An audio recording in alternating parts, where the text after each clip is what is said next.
Hello everyone, welcome back to Rayman Origins. So I was actually thinking about something ever since we brought up the fact that about a third of my playtime for this game is deaths. The biggest example I can think of a game where I spent most of my playtime failing is Fire Emblem Conquest on the 3DS, which we were also talking about in a previous playthrough. So it just keeps on coming up. Where literally half of my playtime was failed attempts because my 3DS system clock said I played the game for 80 hours, and then my save file said that I played the game for 40. So it was like actually half of my playtime was failed runs. And I remember that's really frustrating because you have to do all that crap again. And I know that these are different genres, so it's hard to compare. But one of the things I love about this game is its use of checkpoints and infinite lives. The game's hard, but once you clear an obstacle, it's done, and you don't have to repeat bullshit ever. So it allows the game to have a really good pace, despite depending on what kind of platformer you're going for. Oh, look, we're doing an ice level transitioning into a fire level. How original. Yeah, but I also just love the switch in musical style from like cool jazz to like the Mexican with the singing. With the dragons that sing, and it's just like, oh, this level's great. Okay, so it depends kind of on what sort of challenge in a platformer you're trying to go for, because depending on what the platformer expects the player to do, being set back a considerable distance by a given challenge, or just the threat of being set back when you fail, is itself an absolutely fine and valid way to add tension to a game. A perfect example of how to do that right, well, mostly right, would be Jak 2, which I think we'll be getting to relatively soon. The thing there is that, like, you have all these combat-heavy missions, though, where you're fighting enemies, and it doesn't make a whole lot of sense to just throw you right back into the same battle infinitely every time. Yeah, that makes sense, because that would get pretty repetitive, I would think. Yeah, so, like, part of the challenge is being able to consistently do the platforming challenges and the combat challenges one after the other without failing, you know? Yeah.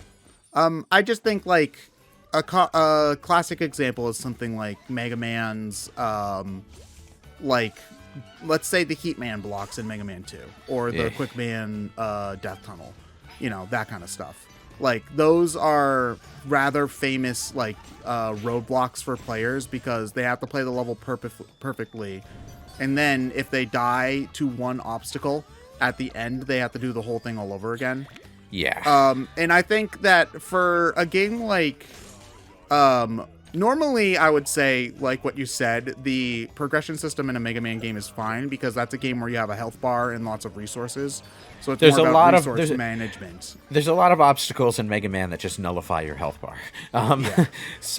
It does it doesn't quite synergize as well as I would like, and it's part of the reason I can't really get into it. The idea works for Mega Man because it's normally like, oh, you get hit a couple times and it's about preserving that health.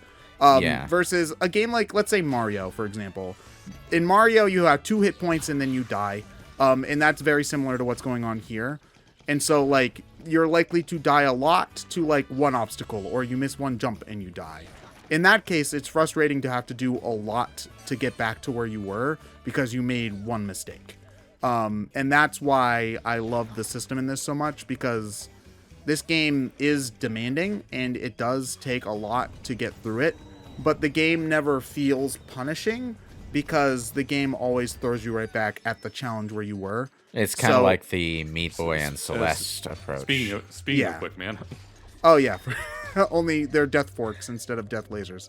Actually, Super Meat Boy is a very good comparison. I played Super Meat Boy for the first time, like, right after I played Rayman Origins, and it actually made me look at Meat Boy in a very less favorable light, because I found Meat Boy to be to throw yourself into the challenge and then die a bunch until you get it right. And there's some Yeah. of that in this game, but I feel like it's a little bit too extreme in Meat Boy's case. Maybe I'd look more favorably upon it if I tried it. I would say that that's the entire point of the game. Yeah. Because most of Meat Boy is single room challenges. They're not like full levels, so Yeah, it might just be an instance of me just not jiving with the game's style as much. Considering that game has all of your runs recorded when you finally finish the level and you get to see all your little Meat Boys just going into that grinder needlessly, you're supposed to die a whole fucking bunch of times in that game. You know, that is just the game's design. Yeah, I think Celeste is definitely closer to Rayman Origins, and that's probably like why I like that Celeste is game also so just a much. better game. So. Although I do think that like Rayman Origins requires you to be precise to beat it by the end, but once you get to like the C-side and B-side stuff in Celeste, I thought it went a little bit much. Personally, those are all optional though. At least is the thing.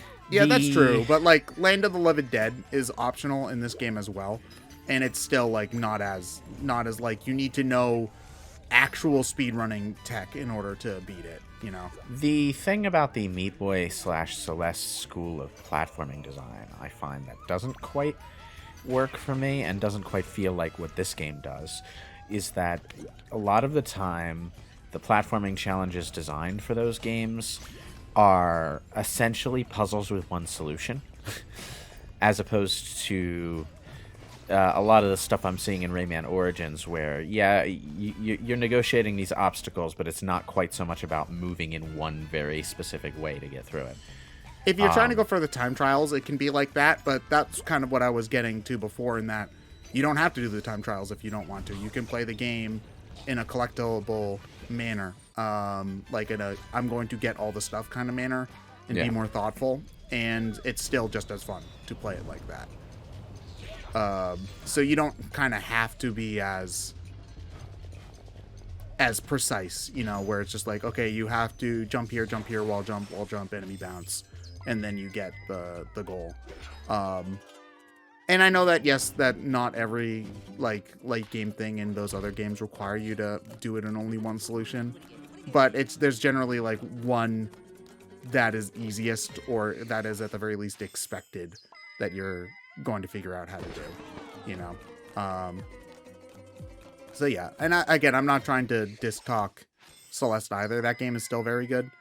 I have not played it in a long time though, so maybe I should go back and try it again and see how well it holds up on a second playthrough. I never was able to get like a deathless run of any of the stages or whatever though. I did on the first one, just to say I did for the Gold Strawberry. It holds up really well. Just don't play Chapter 9. Chapter 9. Oh, that was like the DLC they added, right? Yeah, the problem with Chapter 9 is that there's no, A, B, and C side. It's just basically all of them in one level. So if you're not good enough to do later B and C side stuff, you're not beating that stage. Oh. So say it's sort of mislabeled Yeah. in a way. Yeah, it's one of those things where it's like the game's fair to me in every regard because, the really hard stuff, and the speedrun tactics are all for optional post-game stuff effectively. Chapter 9 just What is it throws about? a lot of that out of the window, so. What is it about this treasure chest that makes me think it doesn't gel with the art style? I think it gels perfectly, especially with that. I think it's because it's got very limited animation. It's just got like its little kind of legs. Yeah, it looks. There's a particular art style that I'm thinking of. I'm not sure what it's called, but the treasure chest looks like it comes straight out of that style.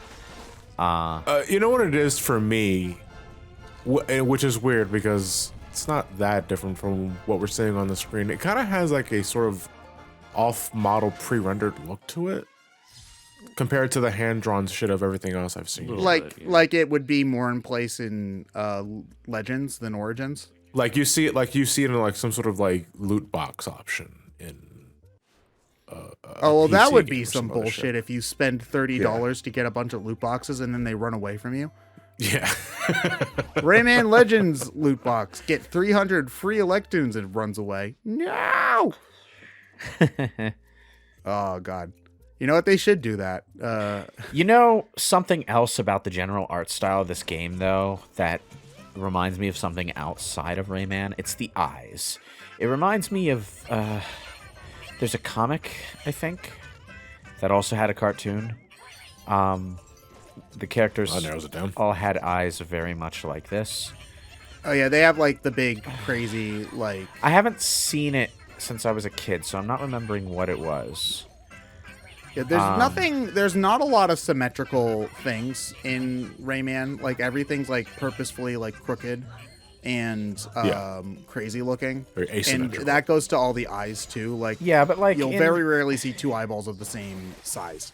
in previous games, though, all the characters would have two separate eyes. Teensy here has two separate eyes, but in this game and Legends, Rayman has a thing where his two eyes are like both combined, and not in a Sonic the Hedgehog fashion where like there's a slope in the middle that separates them, but more like Oh yeah, hold on. I get what you're talking about. It's kind of like dividing amoebas. Yeah, he's got like one eyeball with two pupils. Yeah, I get what you're talking about. And I'm trying to think of a comic that looks like Maybe that's why the treasure chest, going back to that tidbit, maybe that's what puts you out of it, Lois, is because its eyeball is like singular. Yeah, most of the enemies symmetrical. in this game have one eyeball. There's a lot of cyclopses. Cycli. This is I don't- really I bothering don't me know. now that I've thought about it, because like there is a comic series that I remember from my childhood that had this kind of style going. Do you remember the publisher? I don't remember the publisher. Are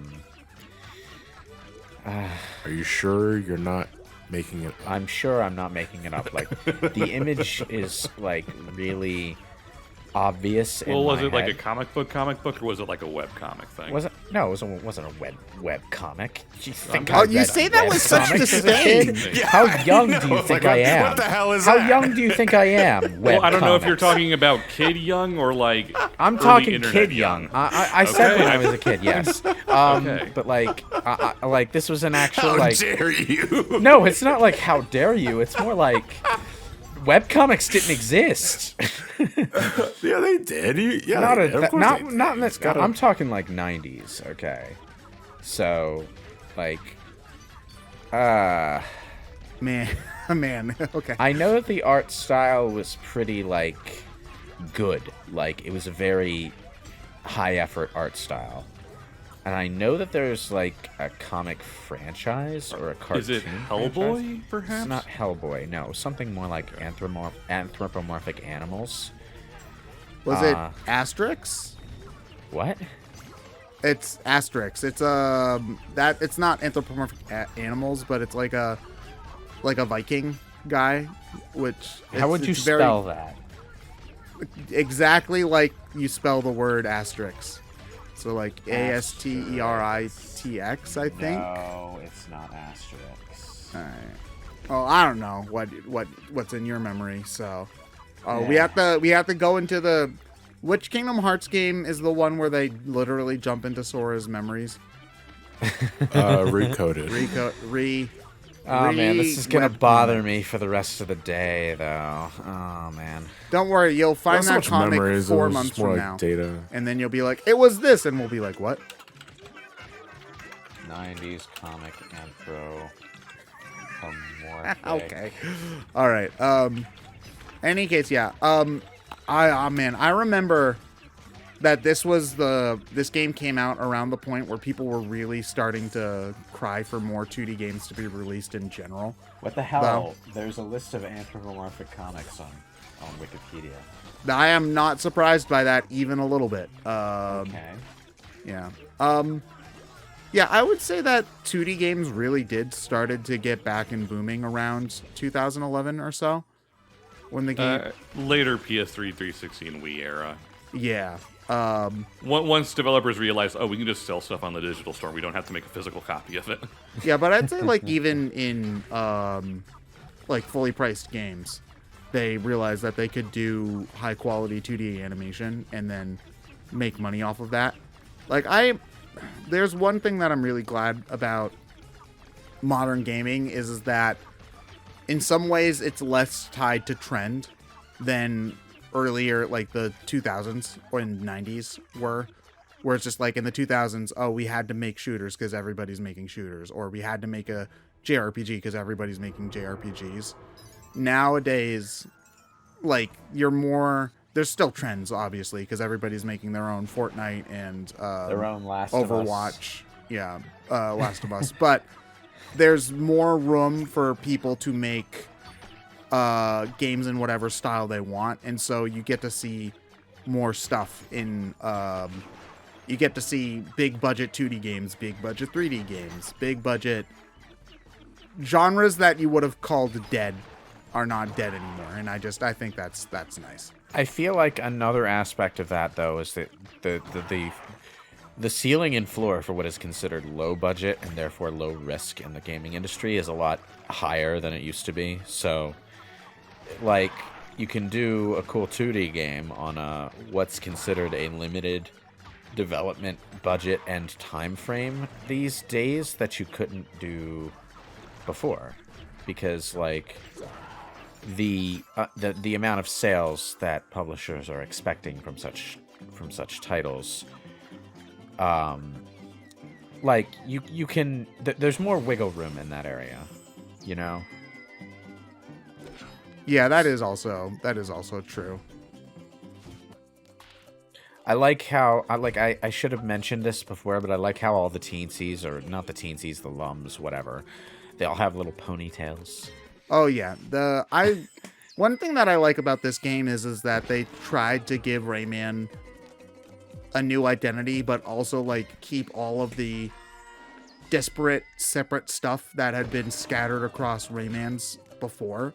Mm-hmm. Like, if you think about Raymans 1, 2, and 3 are all so different in art style and gameplay, and the Origins and Levels games tried to like make sure that there was a bit of everything in the art, which I really appreciate.